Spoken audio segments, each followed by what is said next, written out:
John wakes up late for school the day of an extremely important test. He rushes downstairs, grabs his bag, and heads to the car out front. He races up the front step to the school and up the stairs to homeroom at the opposite end of the building. State testing starts today, and he cannot afford to be late. This test determines whether he will be accepted into the gifted program. He needs to get into the highest percentile in his class in order to qualify, and he desperately wants to get in because regular classes lack the in-depth study he enjoys. After running up the stairs, beads of sweat drip down his face. As he sits down at his desk, he looks over at his friend, Anna. Anna is anxiously tapping her fingers on her desk while chewing on her pencil. Anna is starving. She couldn't find anything to eat this morning because her dad would prefer to get drunk rather than providing for his family. After loosening the grip on her pencil between her teeth, she glances at the front of the room at her best friend, Maddie. Maddie is doodling on a piece of notebook paper to distract herself from the tension surging throughout her body. Her mom said if she didn't do well on this test, Maddie wouldn't be allowed to go to music camp this summer. Their class has been practicing for this test all year, but she still feels sick to her stomach. All three students take one final breath before ripping open the test booklet. However, the graders of the test will not take into consideration these three scenarios. They will simply look at the answers of the test and decide whether each question was right or wrong. This flawed testing system does not accurately represent how much information students have learned over the course of the year. Anxiety, conflict for students and family, and academic challenges all affect students' ability to take a standardized test. These tests throw students into an academic worthless box. Without them, Maddie could go on to be a famous musician, and John could become a successful surgeon. Anna could be accepted into college and break her family's cycle of unhealthy habits.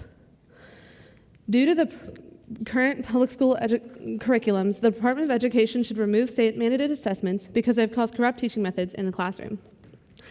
In 2001, the U.S. Congress signed an act requiring all elementary and secondary schools to assess basic skills in math and reading. Their goal was for teachers and educators to create a system of tracking student achievement. No Child Left Behind, or NCLB, required mandated tests at every grade level, from grades 3 through 8. These tests were called standardized tests and include any test that is administered, scored, and interpreted in a standard predetermined way. However, these new standards started changing the strategies schools use to prepare their students for the test. Schools started changing the curriculum so it simply teaches standardized testing material. By decreasing the amount of time devoted to non-testing subjects, schools could better focus on preparing students for taking a standardized test. Pedro Nogueira, the author of Evaluating No Child Left Behind, and a dean at Southern California's Rossier School of Education, explains that schools and districts striving to teach to the test have eliminated or reduced access to art, music, and even science if they are not covered on standardized tests.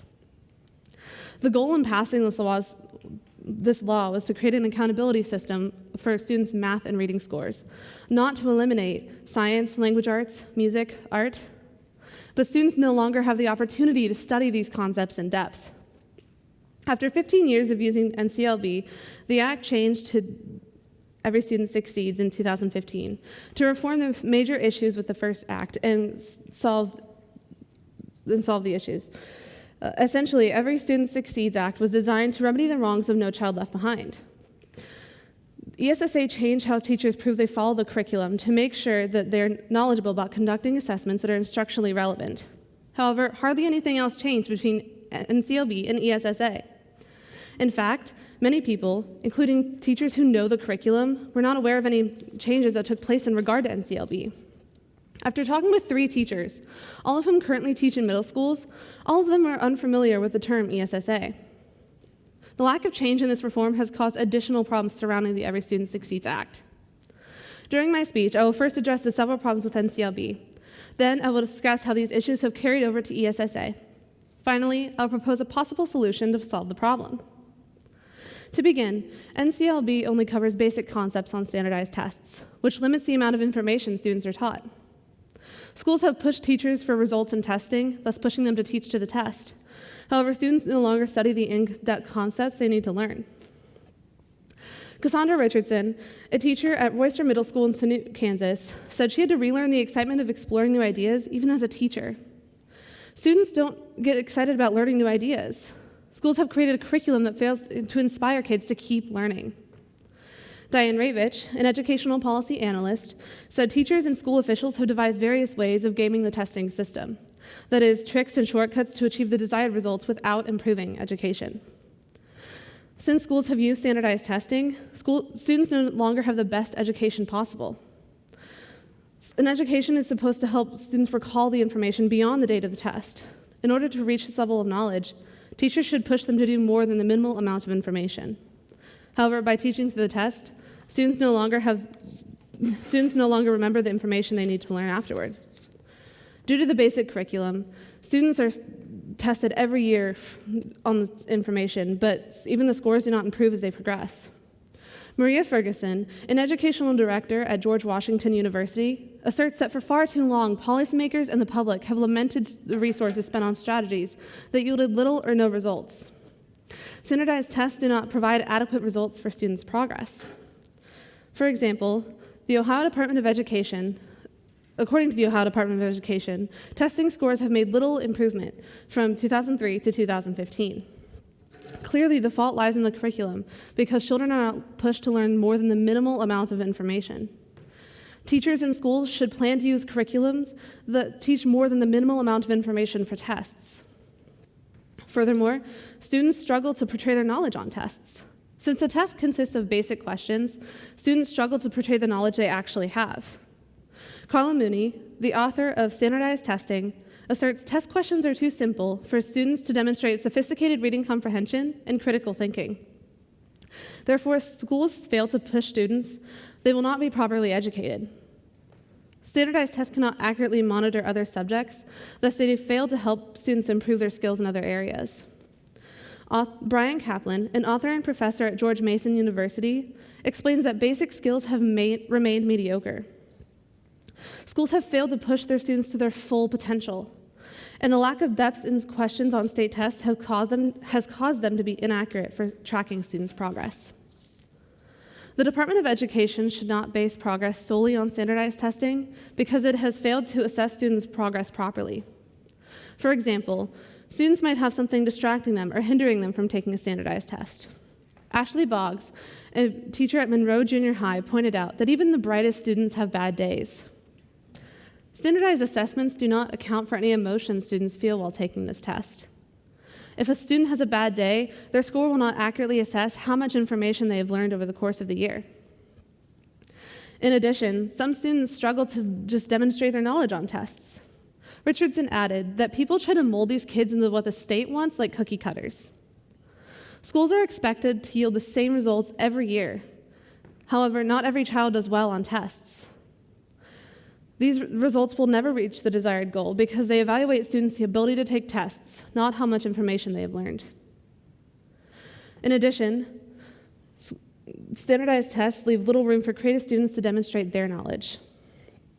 When a school only tests on skills such as math and reading, they lessen the time for creative activities to take place throughout the day. Nancy Schneinwind, who teaches at the University of New York, explains that creativity and curiosity cannot be neatly shaded in with a number 2 pencil. Students need to have the opportunity to foster a creative mind. Test questions will never be sufficient if creative students are only tested on subjects such as math and reading. Schneinwind also asks, how can you expect to shove every child into the same category and expect them to do at least average or better? Every child is unique. Therefore, schools should not base students' progress solely on whether they have reached a desired score. Children need opportunities to express themselves in their different passions. They need time to express themselves through their other areas of study. Nico Goyle, a sociologist at New York University, mentioned what is fundamental for life is learning who you are, what you're most passionate about, think critically, collaborate, and make decisions. By allowing students, especially those in higher grade levels, to focus on other subjects in math and reading, schools will have a stronger impact on their lives. They will allow students to find their passion and figure out what they want to achieve in life. However, when the Department of Education tried to address this issue, they ultimately failed to address the root of the problem. When the Act changed in 2015, policies of NCLB remained unchanged because politicians ignored the cries of educators to address the corruption testing created. The government revised small portions of the Act to please school officials and educators, but they did nothing about the poor accountability of the curriculum itself. Andrew Soltz, a professor at Pacific University, asserts the system was adjusted enough to pacify critics of NCLB without fundamentally altering an accountability system rooted in standardized testing. The Department of Education simply added requirements for teachers. They did nothing about the poor accountability system for the test itself. For example, ESSA only tests math and reading levels, which has created a bias for those who flourish in academics. States might have additional freedom, but ESSA does not significantly change how school performance is measured or how the public talks about educational quality. ESSA did not strive to better the education of students. However, it kept the same curriculum from NCLB.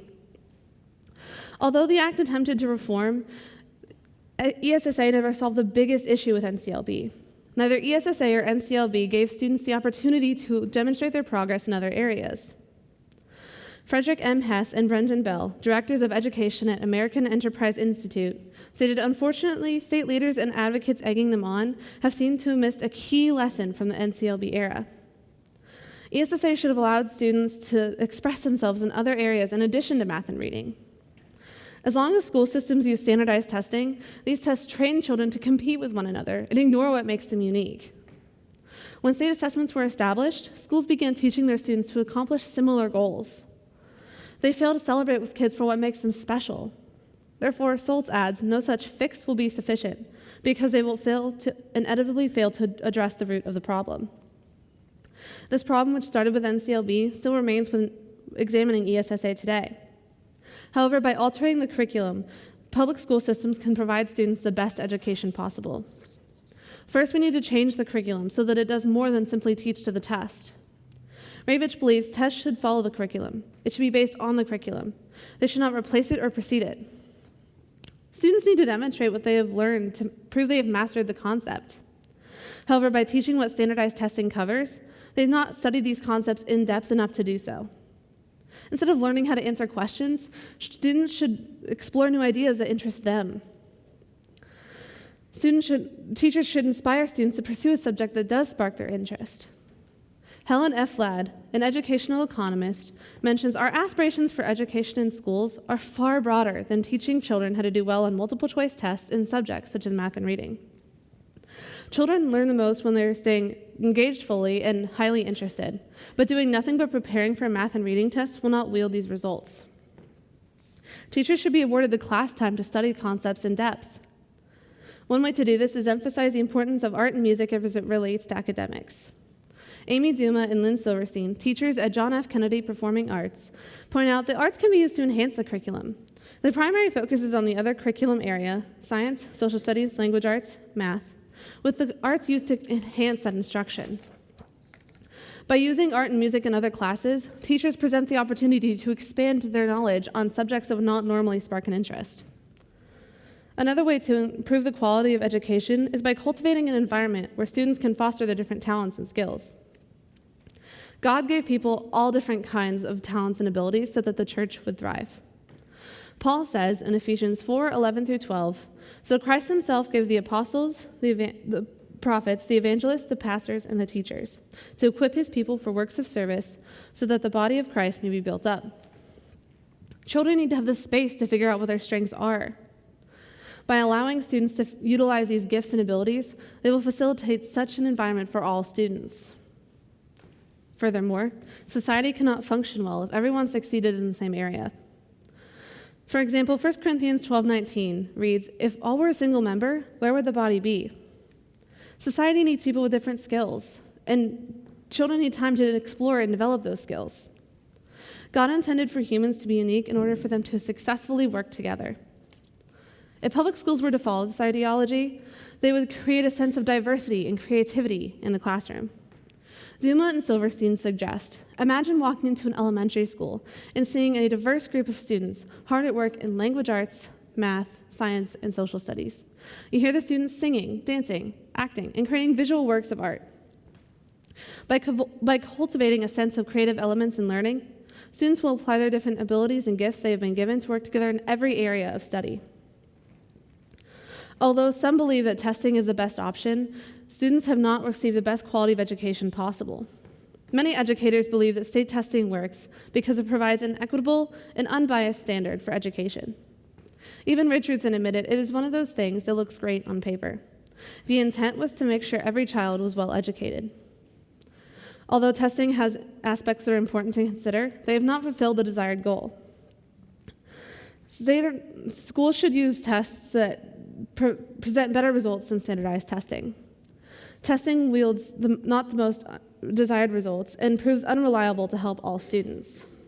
It fails to allow time for students to develop an interest in other subjects, and it fails to help teachers navigate their students through their interests.